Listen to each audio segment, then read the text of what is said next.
Good day. Today I am so excited to bring into our studio Kaupo Läänerand, Estonia's Deputy Minister for Maritime and Water Affairs at the Ministry of Climate. In his role, he oversees most of the blue economy sectors and water management in Estonia. Mr. Läänerand previously served as head of fleet for the Estonian Police and Border Guard Board, where he managed the biggest government-owned fleet. He also has extensive knowledge of the maritime industry from his experience working on board tankers and the world's largest dredgers for more than a decade. So welcome to us. And I am so excited to start our conversation talking about your pioneer commitment. Hello, great to be here. So can you share with us, the blue industries of Estonia has really stepped up over these past years. And can you share with us a little bit both from Estonia's national commitment to sustainability and the pioneer role, and also, if you feel like it, include a little bit of what makes you tick when it comes to this area? Thank you. My role is actually to be its most strategic position for policy making. So the Ministry of Climate, where all the maritime policy is made. It's the place somewhere where the maritime sector meets with university and also the citizens' needs meet with others. So we are the place where everything comes together. And as maritime nation, Estonia has been, very sea focused for many years, and we love the forest and we love the sea as well. So we have a lot of companies which has grown to be global, and average Estonian likes to sail. They like to go on holiday near the sea like everyone else. And of course, our winters are longer, so we cannot compare it to Florida winters. But we are still a strong maritime nation, and we see our strength in strong export, and this is export of knowledge, this export of high quality industry products and other types of products. So we can from Estonian side we can never compete with South Korea for building huge vessels, 200-300 meters, but we are very good at building vessels up to 70-80 meters, which are high level, highly automated, and highly digitalized. And to bring in the numbers, then Estonian blue economy is responsible up to 5% of GDP, national GDP, which shows how big part it plays from our economy. And yeah, this is maybe for starts. Yeah, and you're known as a country and a maritime nation to be very tech savvy. And then I wonder about the current progress when we look at your targets from Estonia. Can you mention if there are specific areas when we look at the sustainable blue shift where you are ahead of your targets, and are there any specific areas that you have experienced to be challenging, representing bottlenecks? And then, of course, I'm thinking of this in also a pan-European context. Yes, challenges are definitely there. First, to bring up the challenges, for example, we are facing European Union Green Deal requirements. We have Fuel Maritime EU, we have Maritime ETS for ships bigger than 5,000 gross tonnage. So we have those regulations. We have IMO,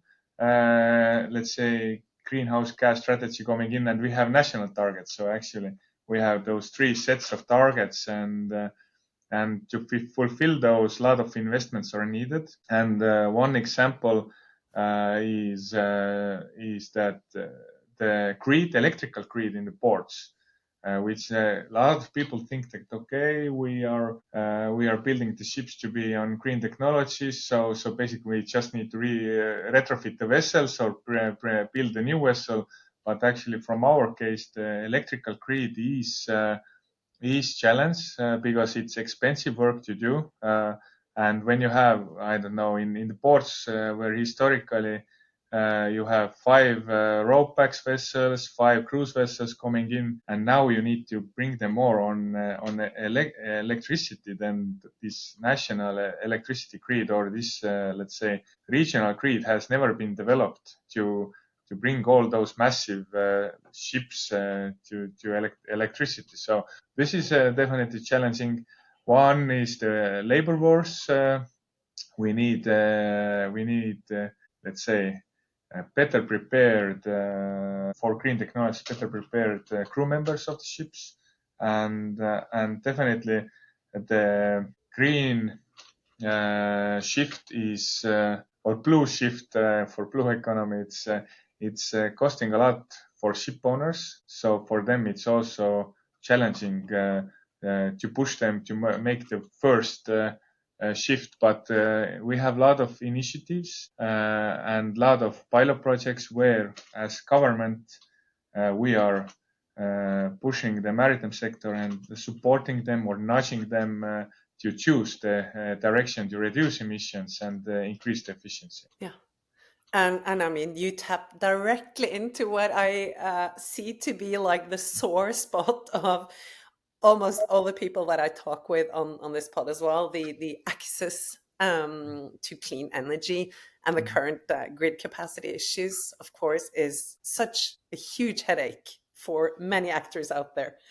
And then, of course, that provides a very exciting role for the innovators out there all across the different parts of our industry. And I know that your country has a great track record on fueling the startup ecosystem across different industries. And I wanted to check in your perspectives on what we call power couples. Suitably enough, where we look at the high potential areas and the exciting initiatives where large organizations, public and private stakeholders team up with smaller startups to more radically tackle and solve these key bottlenecks that we are experiencing in our blue society. So I wanted to hear with you where it is that you see specifically a good and well-positioned areas for this power coupling between startups and the large stakeholders from Estonian perspective. Yeah, we have a lot of good examples in here. Maybe I would like to start. This was one of our initiatives from ministry also, that we have a fairly new Estonian Maritime Cluster.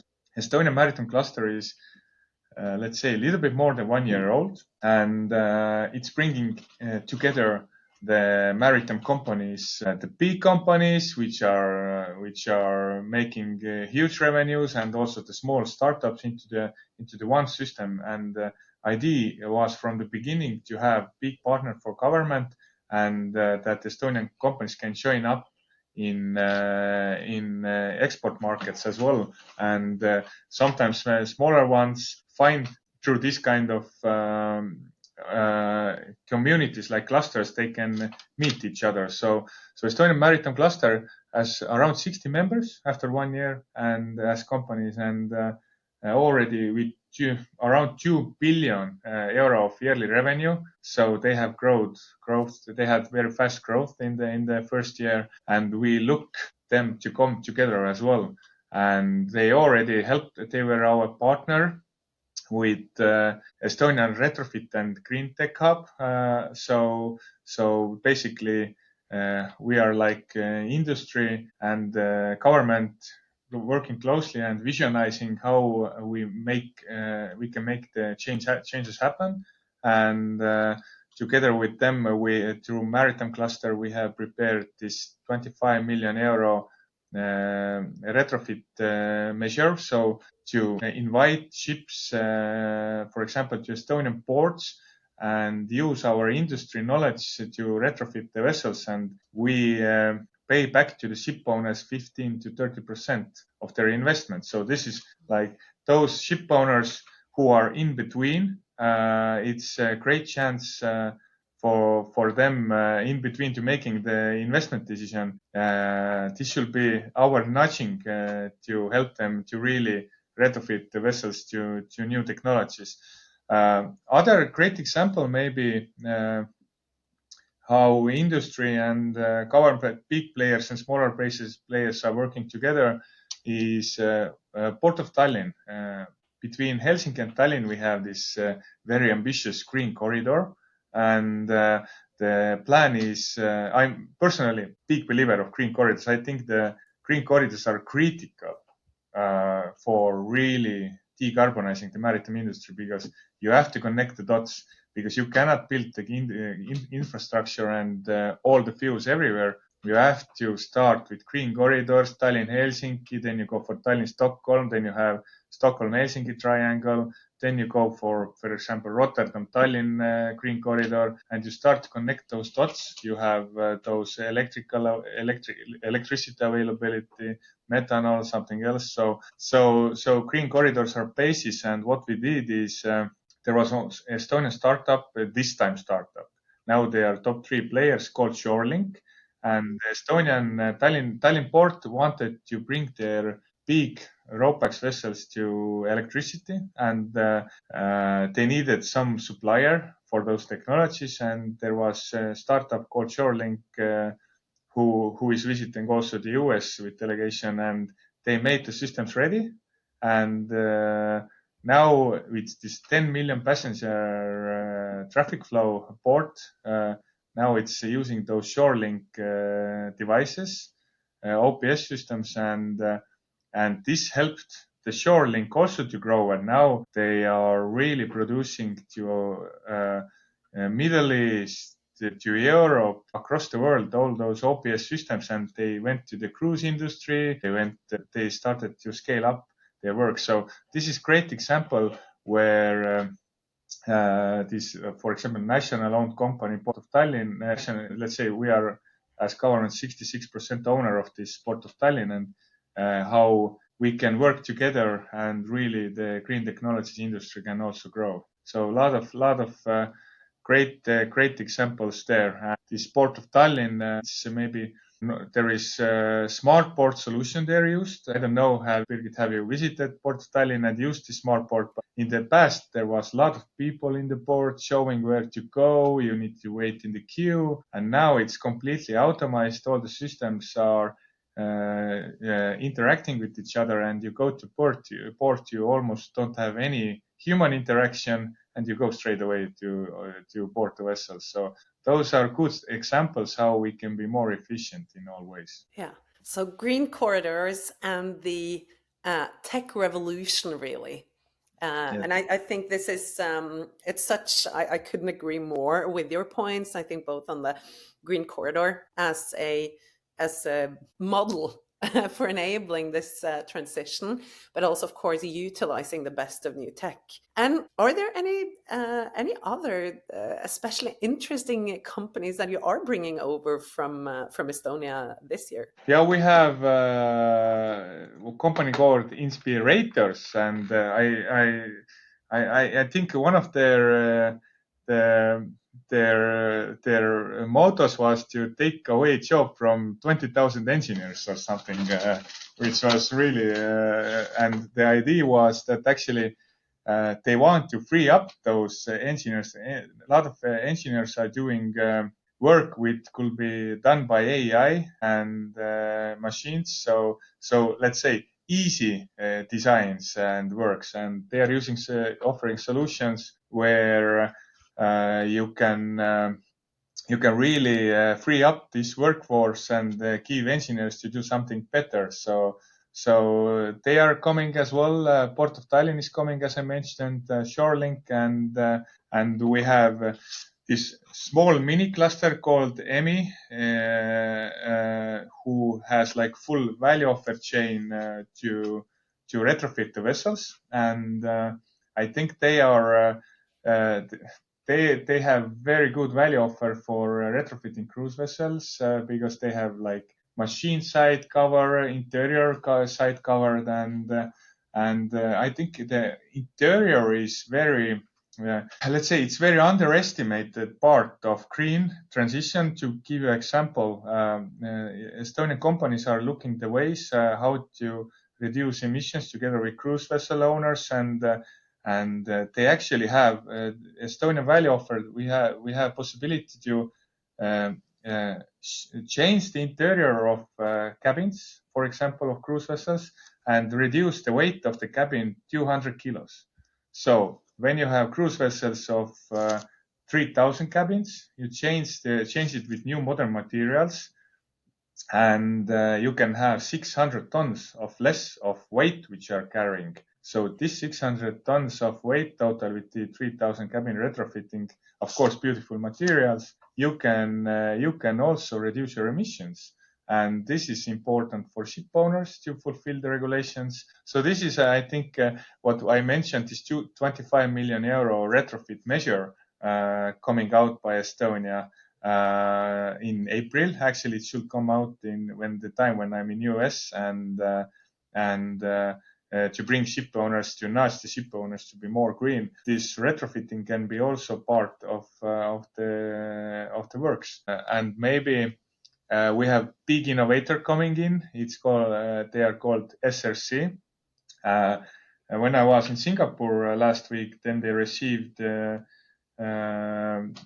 let's say they have already confirmation from classification societies that this technology is great. So they are bringing into the US the methanol super storage. So this company actually has solved one of the great challenges of retrofitting ships to methanol. We don't have capacity to build all the new ships. We need to retrofit them. That's why we are putting our ambitions to there. And so what was 3 pillars of methanol to bring the retrofit the vessels to methanol? One is to have methanol engines. This is solved. The methanol engines, they are coming on the market. The production will be growing. Other was fuel availability. Let's say this, you need to have enough clients, and the investments will be there. This is challenging part, but you have to most probably solve it through green corridors, through mutual contracts. And the third was the methanol takes 3 times more space than fossil fuels to get same amount. So ship owner still wants to let's say voyage all those same distances what they did before. They need same amount of energy.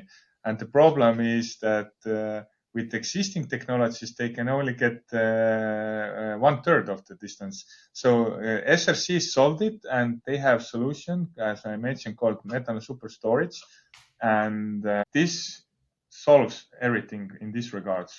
They can take same amount of fuel energy on board and take in all the methanol. And why the methanol is important, I think personally that methanol and ammonia and electricity will be the main 3 big players in the green fuels in the coming years. I hope that all the companies visiting US can learn more about that. I think they have a lot of really interesting pioneering initiatives from Estonia to look into, and I really love the fact that you guys focus so much on the retrofit part, because of course, and I think you also coming from the industry yourself, we can't really new build our way into to solve this. So it's highly interesting, and also a great challenge for the established stakeholder governments and for the small startups to find these progressive new solutions to work with circular economy and different type of retrofits that will help our industry really move through the right direction and deliver both on national and European continental ambitions. And then I wanted to check in with you because now you've mentioned a lot of the really great initiatives that you have, where there is a true power couple modus of operandi. So when we work with these topics, and I think you touched briefly upon one of them with the shore power thing, but we also ask our guests to share with the audience a bit about currently unresolved pain points, where we are looking for specific additional area where you have these great commitments and where you're really eager to see the partnering of cruise lines and entrepreneurs for new solutions beyond those that are already work in progress? Yeah, it's a great question, and I can reply with let's say challenge and let's say the points where we need to improve, but also the solutions. So I am the person of solutions. So let's open up. Yeah, the electrical grid was challenged. So we are looking ways how to support by government also those investments and to support industry for them to be more ready, because the ports are also different. Some ports are more ambitious. Some ports are like, okay, we can still go fossil for many years, and when the demand will be there. So some are thinking that the train, they see train already moving that, but they don't start to run yet. So we try to get them on board as well. Other was really to bring the companies together. That was in the past problem, and this one I really took as my really personal initiative to bring the maritime industry together. So now we have maritime cluster, and we need to support them growing, because we are so small country. So to go export and go with full value chain and to offer the solutions, then we need to work together. Then the future labor force, this is something where we try to support the industry and universities as well. One of the things from government side, what I really see that we talked about all the startups growing and really conquering the world. We have, more than 10 unicorns in Estonia, most in IT, and unicorn is more than 1 billion euro of companies. So really, I would like to see one of them in maritime as well. And the key word is pilot projects by government or together with industry. So that is why we are going out with procurement to build new fully electric ferry. We are building biomethane multi-purpose vessel. So those are the possibilities for companies to get references as well to really grow and learn. For example, Estonia built first a hybrid patrol vessel in the past. So usually everybody are focusing to other sectors, and about pilot projects, what is one of the key ambitions. We have a lot of companies like Mindship, who was together with me in Singapore as well, who are building those autonomous vessels, and their aim is to take away the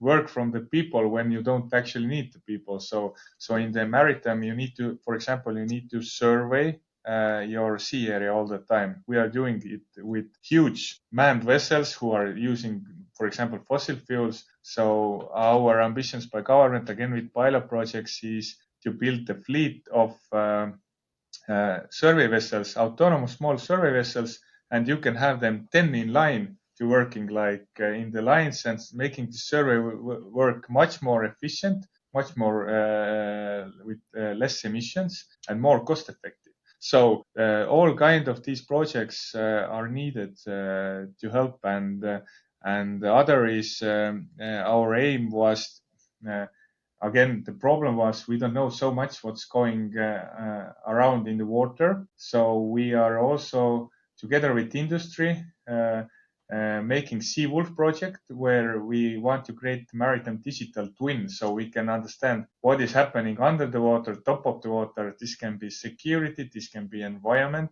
this can be all the systems together. So we are developing this one as well. Again, this is great chance for pilot projects, great chance for references, and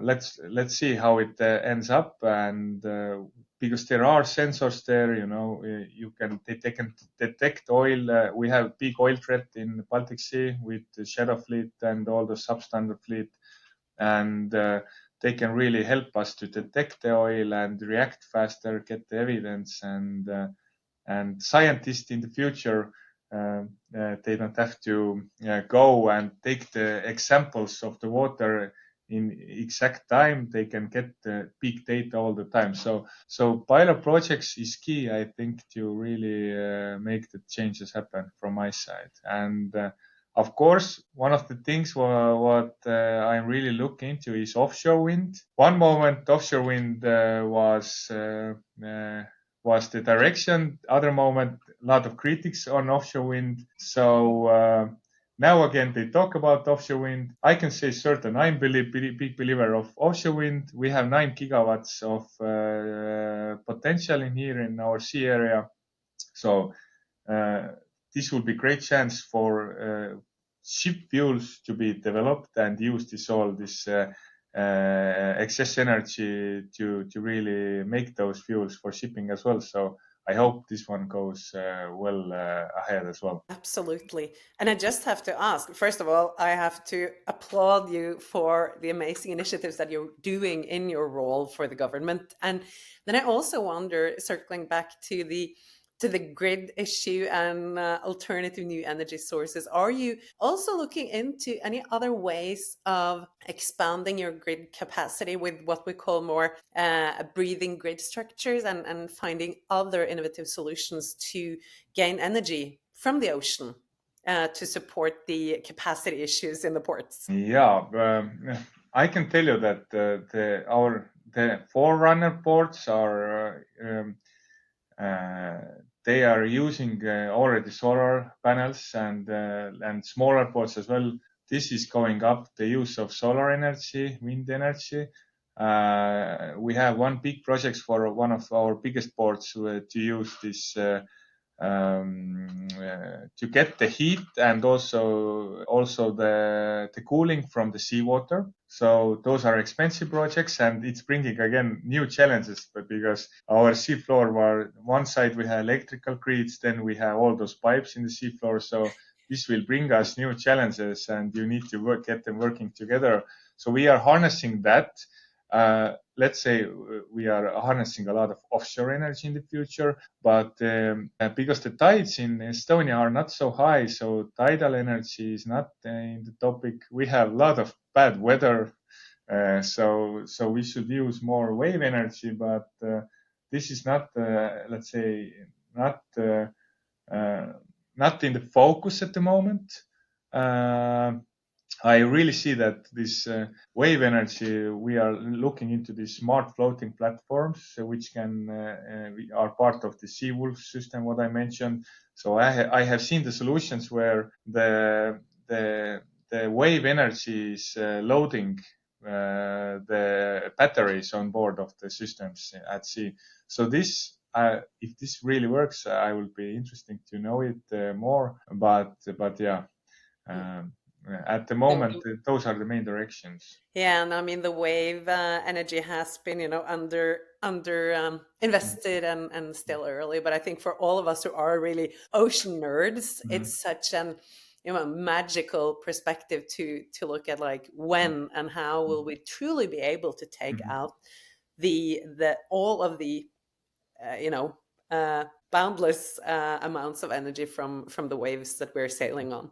And then, of course, you touched upon it in the whole perspective of digitization and efficiency. We are facing as an industry, both now and for the time ahead, a huge shortage of the access to talents, because we compete with so many other industries, and very many young people and experts out there don't necessarily look to the ocean and maritime sector and cruise when they are making their career moves.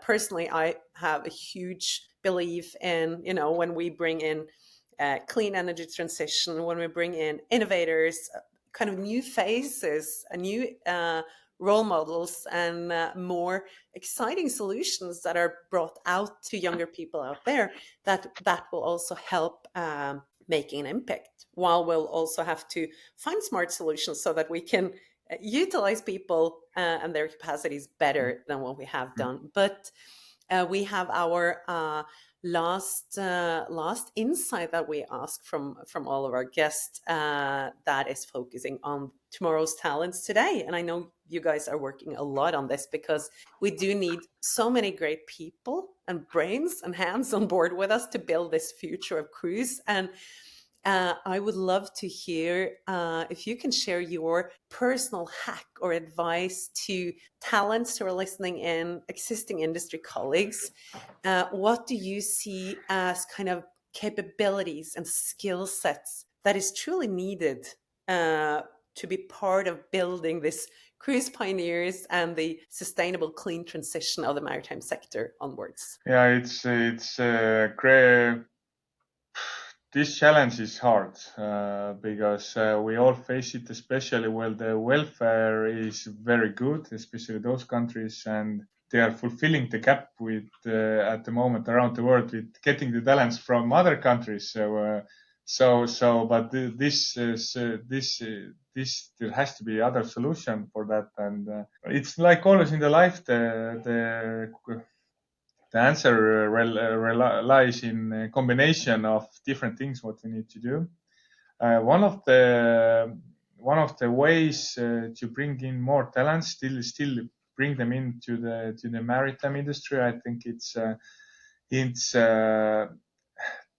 clear career path and potential. So at the moment, for example, a lot of tech officers, engineers, electrotechnical officers, a lot of them don't want to go to the sea anymore. Actually, they would like to sail 10 to 20 years, but they see that they cannot, they don't want to work there until end of the days. So one of the ways is really to show them, if they go to learn in academy, then they see that there are, let's say, 2 career options or 3 career options. When they study, they already prepared to work ashore as well, that they always know that the knowledge and the diploma what they get, it helps for them if they want to come to work ashore.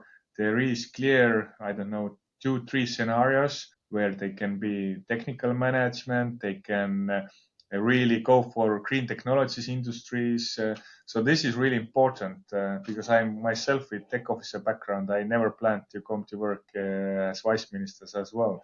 So this just happened like that. So they need to know more about that. Second is to catch them as young as possible. It's hard to get somebody to love sea and waves and when they are already 18 years old. We need to catch them earlier. So that is why in our focus we have around 237 ports in Estonia. Most of them are smaller one as well. So one of the things what we are doing and is solution for that as well is to bring young people to ports. Is it recreational activities, trainings? Is it sailing? Is it some other hobbies, to get them to the port and get them to involve their hobbies, which is part of the maritime. And we need to infect them with maritime addiction as early as possible. So this is one of the solutions. Yeah, so basically racing and growing ocean lovers. Yes.